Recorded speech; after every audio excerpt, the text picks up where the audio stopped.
muita alegria que retornamos a essa casa, desta feita para falar de determinismo e livre-arbítrio. Muito bom. Na abertura, o Coelho mencionava a data de hoje, mencionando Allan Kardec, né? Não podemos esquecer que já estamos chegando em abril, e 18 de abril, o Livro dos Espíritos estará completando 160 anos, né? Bastante jovem, né? Se olharmos para o tempo nosso aqui da Terra, 160 anos é o quê? Duas gerações, né? Estamos conseguindo viver bastante tempo, tanto que a gente está levando essa preocupação aos governantes, né? Quem mandou a gente viver tanto tempo? Estamos vivendo muito tempo, então 160 anos seria duas gerações aí de 80, 90 anos cada uma aproximadamente, né? Falar primeiramente, vamos separar, vamos falar primeiro do determinismo, depois falamos do livre-arbítrio. Obviamente sempre com base no Livro dos Espíritos. E por que eu faço questão de falar isso? Porque essa é a nossa fonte principal de informação. Todas as outras fontes são importantes, obviamente, mas qual é a mais importante? É o Livro dos Espíritos, que é o nosso livro básico. Então, eu sempre faço questão, quando eu falo, de mencionar a pergunta, o número dela, pelo menos quando a gente consegue lembrar-se, para que vocês não acreditem somente naquilo que a gente que está aqui à frente falando manifestou, porque eu manifesto o meu pensar, eu manifesto sobre o meu entendimento e, portanto, vocês têm a oportunidade de ir buscar a informação no Livro dos Espíritos e ver se o meu entendimento está de acordo com o entendimento de vocês. Nós somos individualizados e, portanto, cada um tem o seu entendimento. Não que a verdade seja diferente, mas o entendimento nosso, ele difere de um para o outro. O determinismo, o que acontece com ele? Não é algo novo. Nós, que somos espíritas, conhecemos perfeitamente o processo e o procedimento do qual nós estamos inseridos, que é o processo da evolução. A evolução, ela se dá gradativamente na medida que vamos reencarnando. Precisamos reencarnar para poder melhor nos desenvolver. Somos espíritos em potência, mas em potência adormecida, vamos assim dizer. É uma potência adormecida que precisa ser colocada em prática. E eu só consigo ter uma ação e colocá-la em prática e melhorar-me na medida que eu vou reencarnando. Então nós somos reencarnações de inúmeras vezes. Essa daqui, seguramente, não é a nossa primeira reencarnação. Não saberia dizer em qual reencarnação eu estou, mas certamente eu já tive inúmeras. Na medida que nós vamos reencarnando, vamos nos desenvolvendo e vamos ampliando o que eu chamo de memória. A nossa memória, ela vai se expandindo. Eu vou cada vez mais adquirindo novos conhecimentos, colocando as minhas potências em prática e adquirindo novos conhecimentos. Esses novos conhecimentos e a colocação da minha potência em prática é o que nos difere, é o que nos coloca naquilo que está no Livro dos Espíritos, que é a escala dos espíritos. Então, uns estão numa escala maior, outros numa escala menor. Isso se dá em função do quê? Em função da potência que eu tenho em mim de colocá-la totalmente em prática ou colocá-la parcialmente em prática. Quanto mais eu coloco as minhas potencialidades em prática, mais elevado eu estou. Por quê? Colocar as potências em prática significa caminhar sobre as leis divinas. É isso que Jesus nos chamou a atenção. Quando ele reencarna, ele nos chama a atenção para nos mostrar que Jesus era uma potência, como nós, só que uma potência extremamente desenvolvida. a ponto dele colocar todas as leis divinas em prática simultaneamente. Isso nos atordoou, óbvio, ele é o nosso modelo, né? Está no livro dos Espíritos, Jesus é o nosso modelo. Por que ele é o nosso modelo? Porque ele é uma potência que conseguiu libertar-se, conseguiu colocar na sua plenitude. Muito bom. Por que eu estou fazendo essa introdução? Para mostrar que nós temos uma memória, e essa memória ela traz tendências. Cada um de nós temos tendências. Essas tendências é que vão dizer os caminhos que eu vou seguir.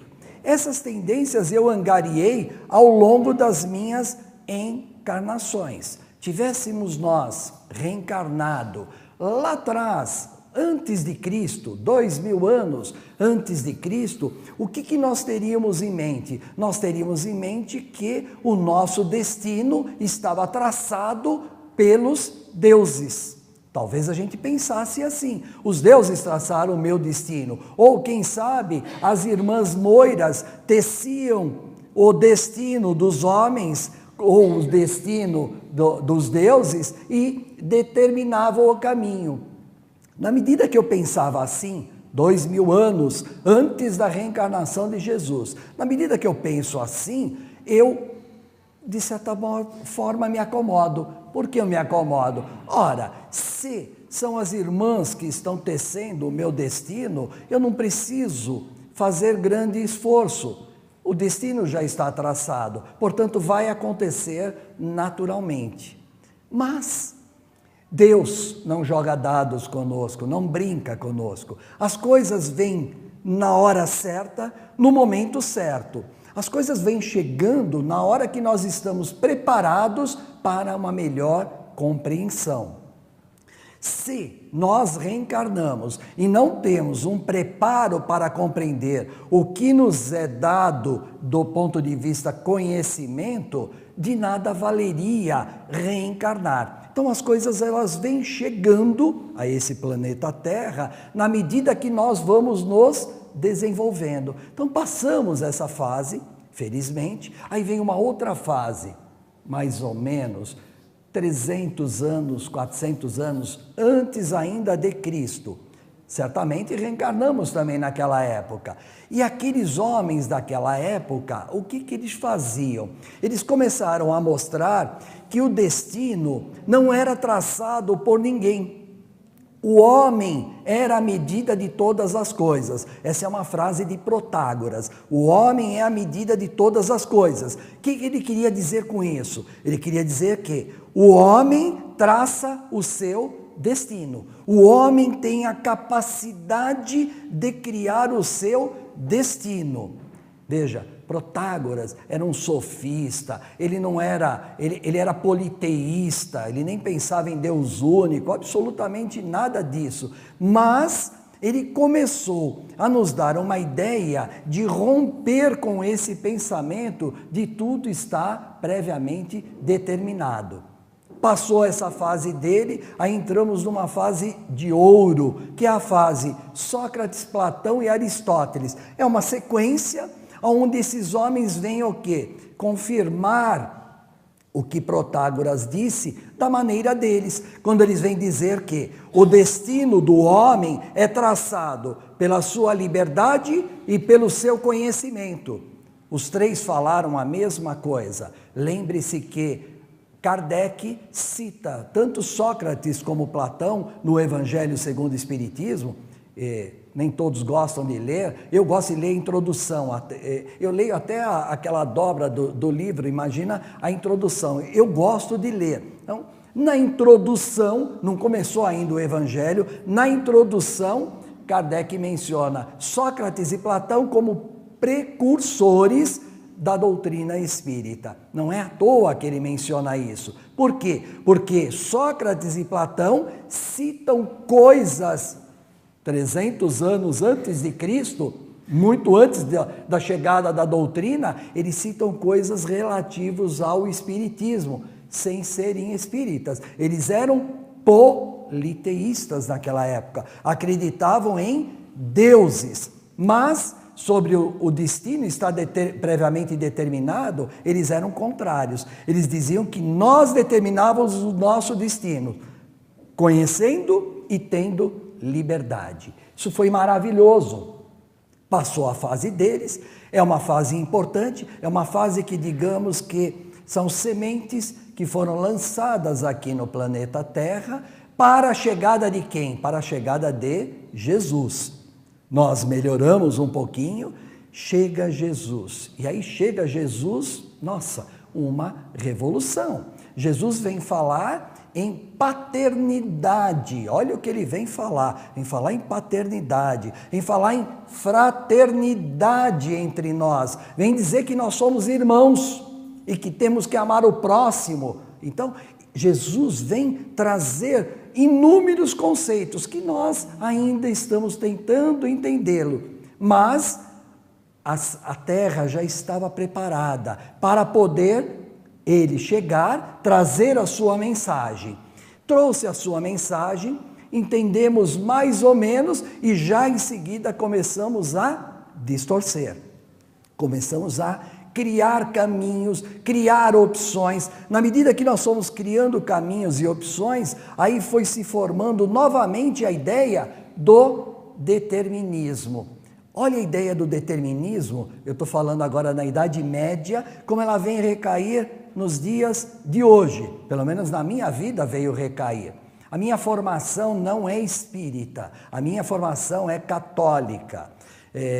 Absolutamente nada contra o catolicismo, não é nesse sentido. Só para mostrar a questão do determinismo da Idade Média, como vem recair nos dias de hoje, porque está gravado na nossa memória, a gente traz isso na memória. Então o que acontecia comigo? Como eu era um católico de fato, não aquele que escreve no papel, qual a tua religião? Eu sou católico, só para dizer que é. Não, a minha família era tradicional. Então, famílias tradicionais, não sei se aqui alguém ou foi, o que acontecia? Todo domingo pela manhã tinha que ir na missa. Não tinha, eu não vou, vai, todo domingo. Aí a gente tinha que ir na missa, tinha 10 anos, 11 anos, 12 anos, muito novo, tinha que ir na missa, e aí ao ir na missa, a gente ia fazer o quê? Ia se confessar. Na hora que ia se confessar, era um problema. Por que era um problema? O que eu vou confessar? 12, 13 anos, 14, o que eu vou confessar? Então, o que a gente fazia? Espertamente, inventava algumas coisas, né? Falava, fiz isso, fiz aquilo, ofendi a minha avó, sei lá, falava algumas coisas. Em troca, a gente já recebia uma punição. Então, para você não ser punido, você vai ter que fazer tantos Ave Marias, tantos Pai Nosso e pronto, está resolvido. Isso é o determinismo. Alguém estava determinando para mim, veja, não era eu que determinava o meu destino. Alguém dizia para mim, se você fizer tantos Ave Marias e tantos Pai Nosso, quando você morrer, você vai para o céu. Olha que bacana. Mas eu fazia aquilo, só que passava a semana eu ia para onde? Para o inferno. Inferno por quê? Eu tinha que me confessar, meu Deus, vou para o inferno, é o diabo, é fogo. A gente tinha medo dessas coisas aí, não sei se a gente era mais inocente, mas a gente tinha medo disso aí. Então, pelo medo desse determinismo, vamos confessar, vamos inventar tudo de novo, alguma história lá e vamos rezar, volto para o céu. Ganhei mais uma semana. Olha o ciclo do determinismo. A gente vai crescendo, né? Vai caminhando nessa reencarnação com essa mentalidade de que ou eu ando por aqui, ou eu ando por aqui, está determinado. Se eu for bonzinho, eu vou para o céu. Se eu for ruinzinho, eu vou para o inferno. Então, é determinismo isso daí. Isso é da Idade Média, é de uma época chamada escolástica. Quem gostar de ler, vá ler um pouquinho sobre Tomás de Aquino. É ali que nasce, escolásticas são escolas, é ali que nascem as escolas que vão ensinar. e que vão recair até os dias atuais, né? Eu fiz catequese, catequese é a escola da escolástica da Idade Média, né? Isso fica gravado na nossa memória, é a memória atávica, né? É a memória herdada de mim mesmo, que eu venho trazendo na medida que eu vou reencarnando. Muito bom. Passado essa fase, aí a França precisava ser preparada, né? A gente consegue olhar a história depois que ela passou.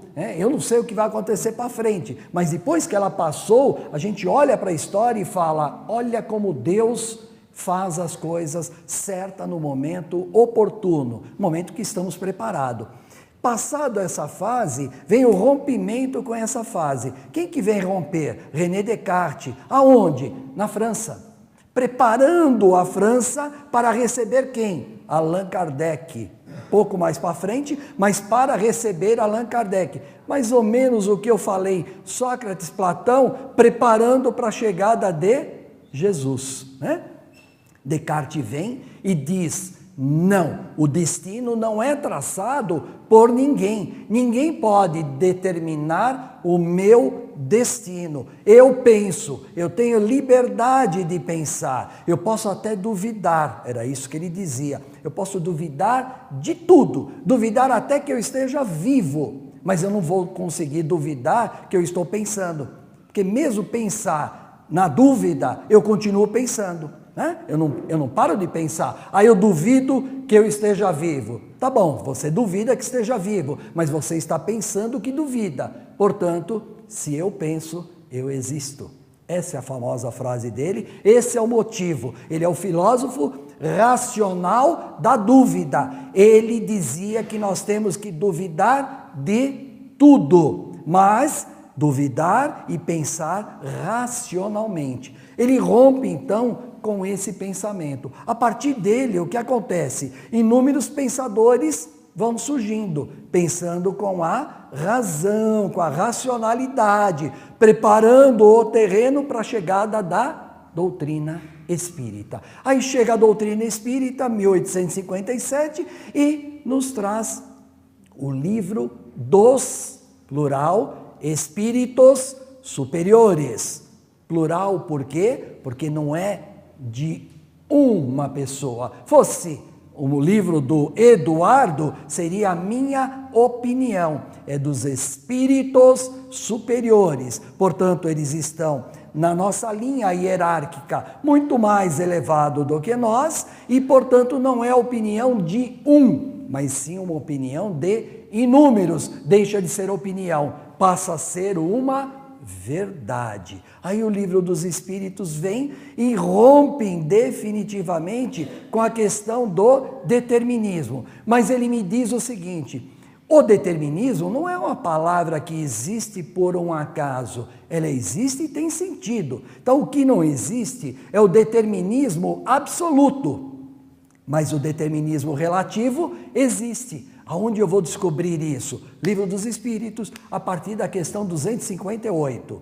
Vão lá e dão uma olhadinha. Vai até, se não me falha a memória, 278 ou 273. Posso ter errado por algum numerinho. Mas começa na 258. Começa ali na 258 me mostrar que o determinismo existe, mas ele é absolutamente relativo. Por que ele é relativo? Vamos olhar o nosso planeta. O planeta Terra é um planeta de provas e expiações. Aonde está o determinismo relativo? Na prova. Na prova está o determinismo relativo.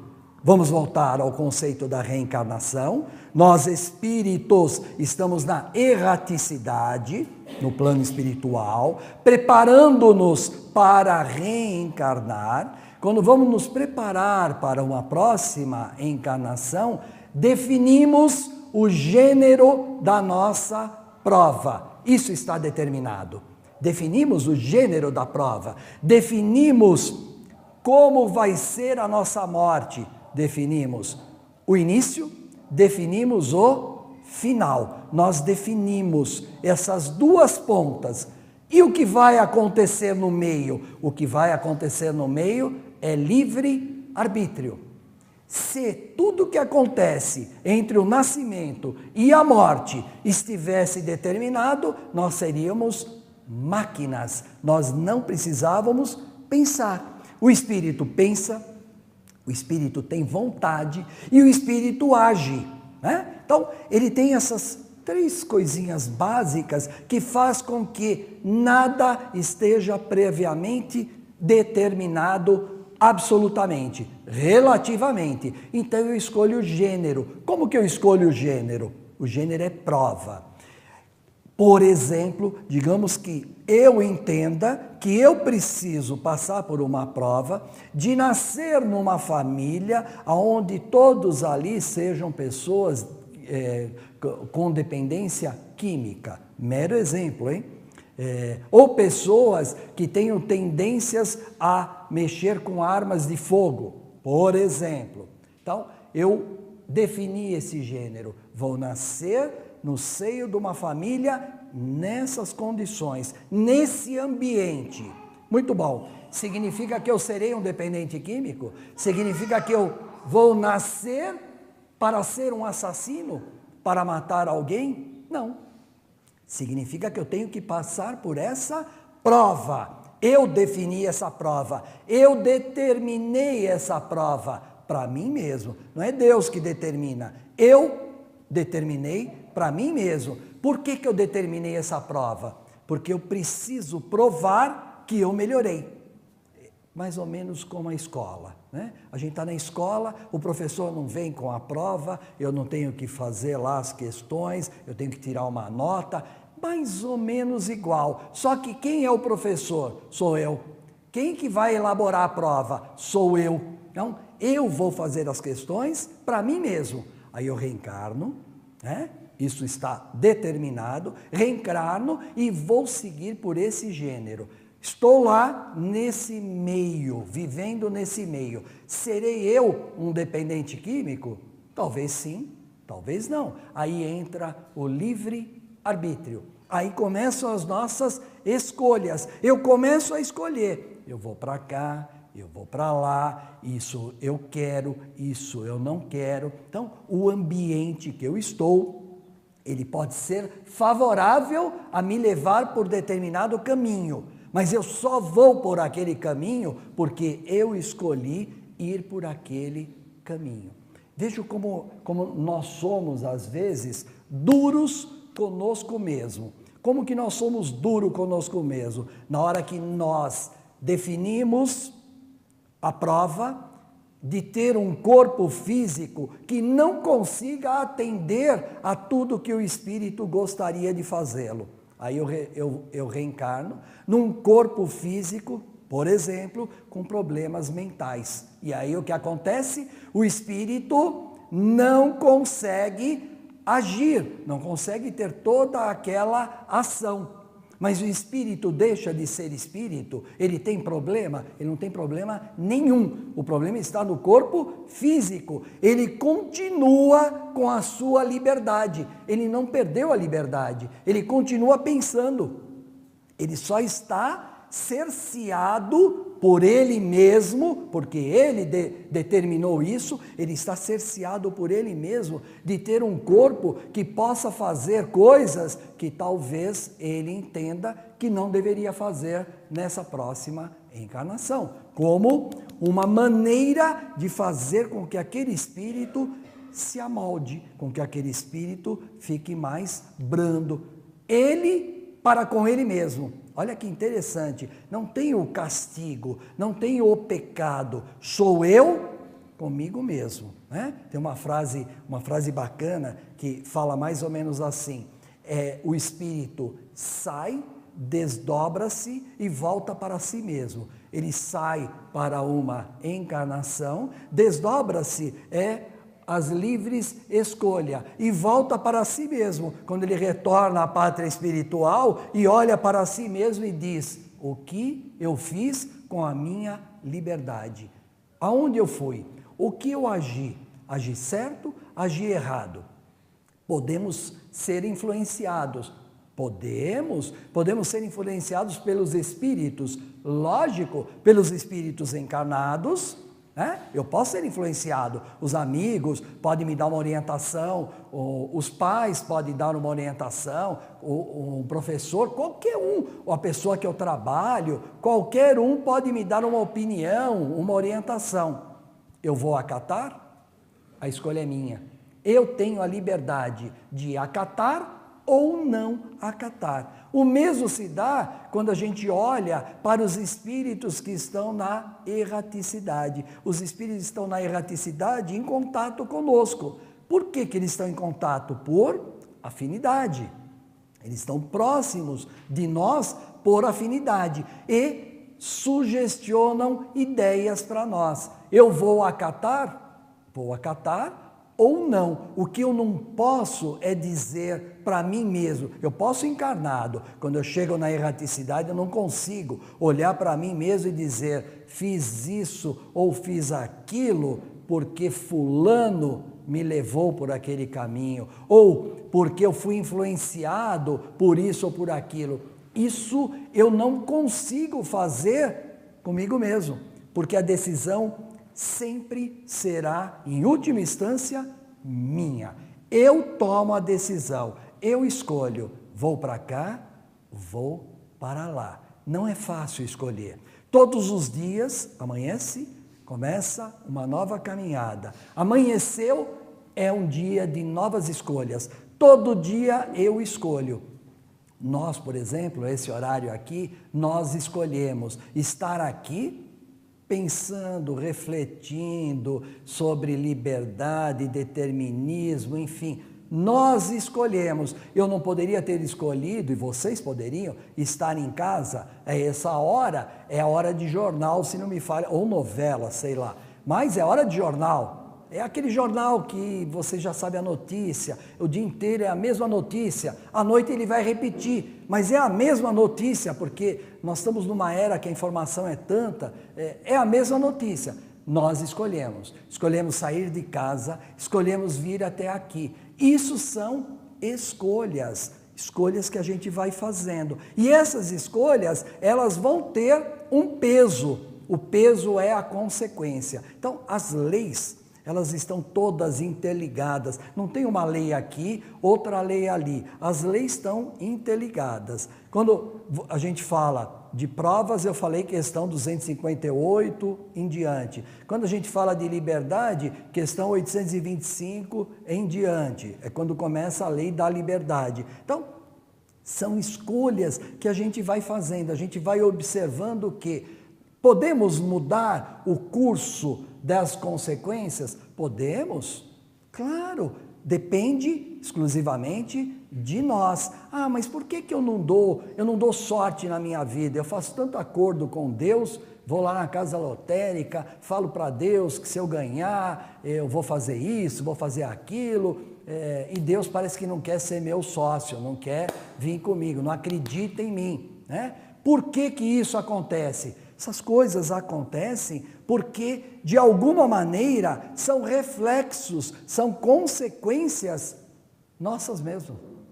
São consequência. Tem pessoas que têm uma facilidade enorme de conquistar bens materiais. Observe, as pessoas às vezes parece que não faz muito movimento e atrai, as coisas acontecem. E as outras lutam, patina, não dá certo.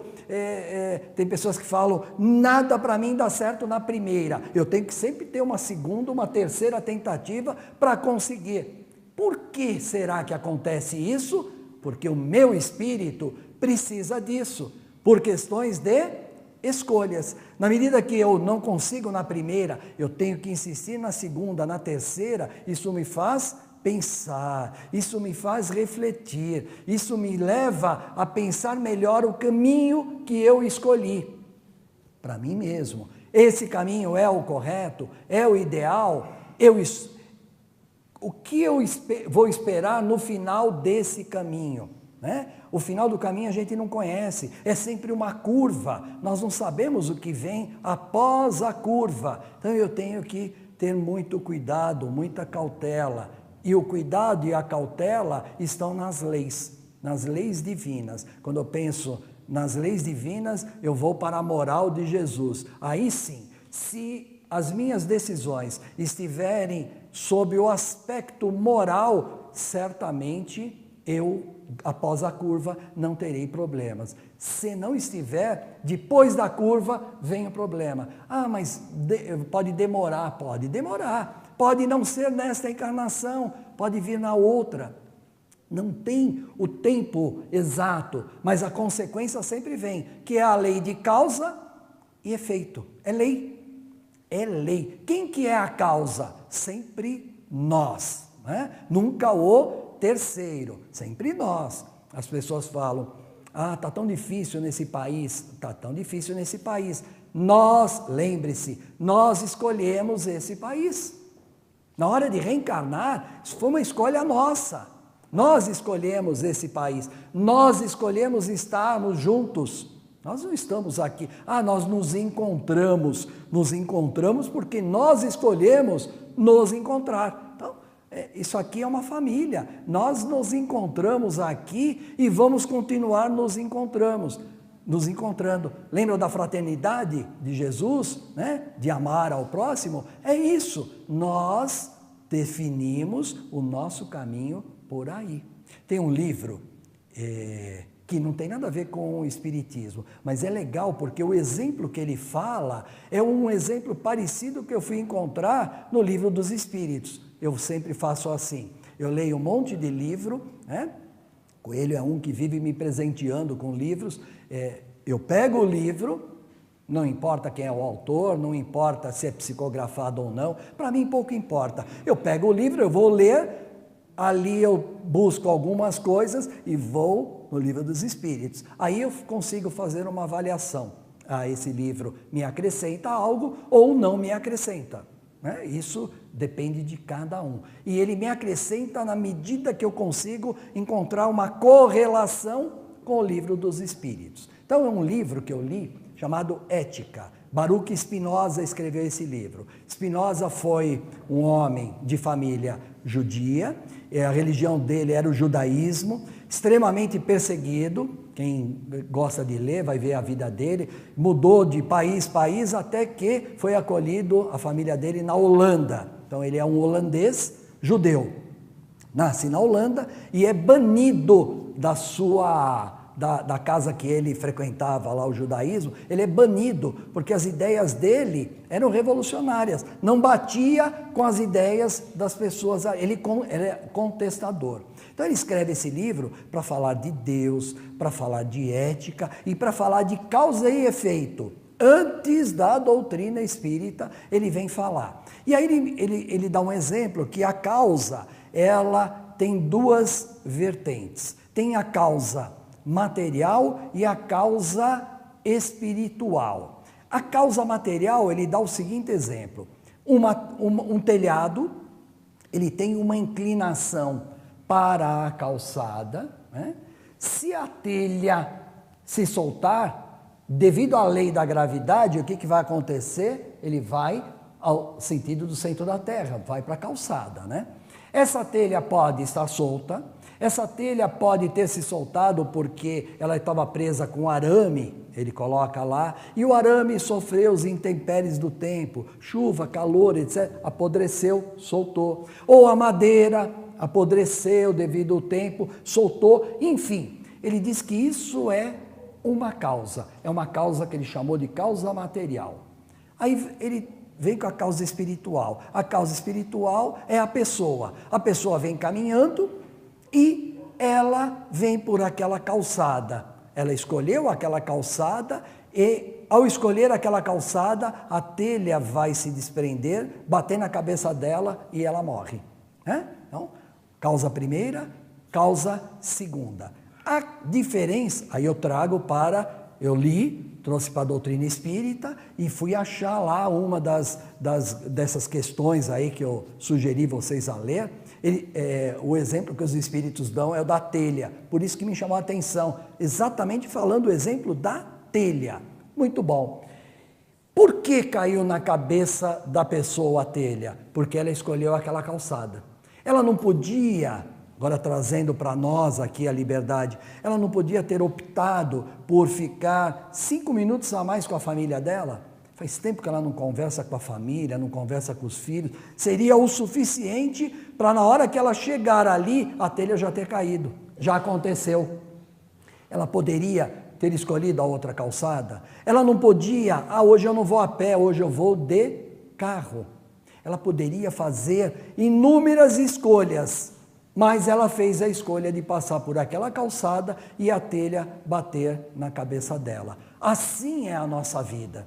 Quando a gente recebe uma consequência, não precisa ser a morte, mas uma consequência que parece que o mundo desabou em nós, é devido às nossas escolhas. Nós escolhemos a calçada que nós vamos andar, ou o meio que nós vamos andar. O que eu quero para mim mesmo, nós escolhemos. Às vezes a gente se preocupa com o próximo, né? A gente quer ajudar o próximo. Acho isso maravilhoso. Na hora que eu pensar que eu ajudando o próximo mais próximo sou eu. O próximo mais próximo sou eu. Eu sou mais próximo do que vocês da minha própria voz. A minha voz chega primeiro em mim, depois chega em vocês. Portanto, eu sou a pessoa que mais precisa. Então é bacana ajudar o próximo, lógico que é, mas não esqueça de se ajudar, não esqueça de pensar qual calçada eu vou andar. Tem as leis naturais, vai cair a telha, qual calçada eu vou andar?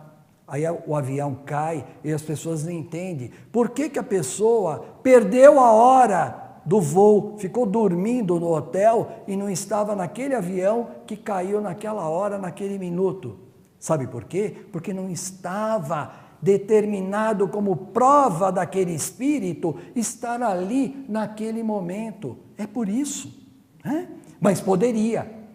Ele poderia, por que ele poderia? Porque ele tem a liberdade. Eu tenho a liberdade de escolher. Na medida que eu tenho a liberdade de escolher, eu posso até atenuar as minhas consequências. Eu posso abrandar as minhas consequências. Na medida que eu mais rápido percebo que as minhas escolhas são importantes. Na medida que eu percebo mais rápido o quanto eu preciso me aproximar da moral de Jesus e me afastar de outros pensamentos. Na medida que eu consigo essa associação, eu vou dando velocidade, as próprias consequências vão se abrandando. Por que elas vão se abrandando? Porque eu mudei a calçada. Eu sou responsável pela calçada que eu vou andar. Portanto, nós somos senhores do nosso próprio caminhar. Então, o nosso caminhar, o nosso destino, nós estamos traçando. Realmente, o homem é a medida de todas as coisas, porque tudo que eu fizer nesta encarnação, se a consequência não vier nessa mesma encarnação, virá numa próxima encarnação. Por que vai vir a consequência? Porque eu preciso da consequência. Sem a consequência, eu não me desenvolvo. Eu só me desenvolvo pela consequência. Então, eu só dou valor à saúde quando eu me defronto com um problema grave. Eu só dou valor, eu só consigo entender que o azul é azul na hora que eu olho e vejo que o amarelo é amarelo. Eu preciso. A gente precisa. Então, muitas vezes, a pessoa precisa, a gente fala às vezes para o filho, quer fazer isso? Faça. Sei que vai errar, mas faça. Às vezes a gente precisa errar para acertar. A gente precisa escolher um caminho equivocado para melhorar-se. Aí a pessoa, mas não dá nada certo. Eu queria tanto ser um cantor. Tá, mas talvez a sua vida, o seu espírito não tenha esse preparo para ser um cantor. Vai buscar o que você... eu estou mais preparado para mexer com o computador, por exemplo. Vai para o computador.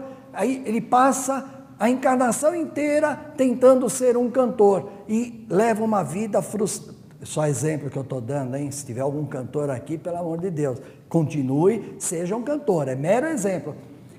A pessoa passa a vida inteira focado numa coisa e não percebe que aquilo que ele está focado não está acrescentando, não está levando ele a lugar nenhum. Ele está, como a gente fala, de uma maneira mais popular, dando murros em ponta de faca. Ou seja, ele tem que perceber-se. Eu tenho que me perceber que eu estou num caminho equivocado. Ah, mas eu já estou velho. Por que velho? Ninguém está velho. Nós estamos numa caminhada, é um processo. Eu canso de cruzar com pessoas que deram uma guinada na vida, buscaram outras alternativas. Na hora que eu busco outras alternativas, eu busco outras amizades, outras pessoas e outros caminhos. Eu traço o meu caminho. Então, o determinismo é absolutamente relativo, sempre relativo, não tem ninguém tecendo o nosso destino, mas tem alguém causando consequências para as minhas encarnações. Sou eu mesmo. Que nós possamos refletir e que nós possamos, com uma boa reflexão, traçar bons caminhos, que eu espero no fundo é que a gente volte a se encontrar inúmeras e inúmeras vezes, mas na calçada certa, não na calçada que vai cair a telha. Muito obrigado, muita paz a todos.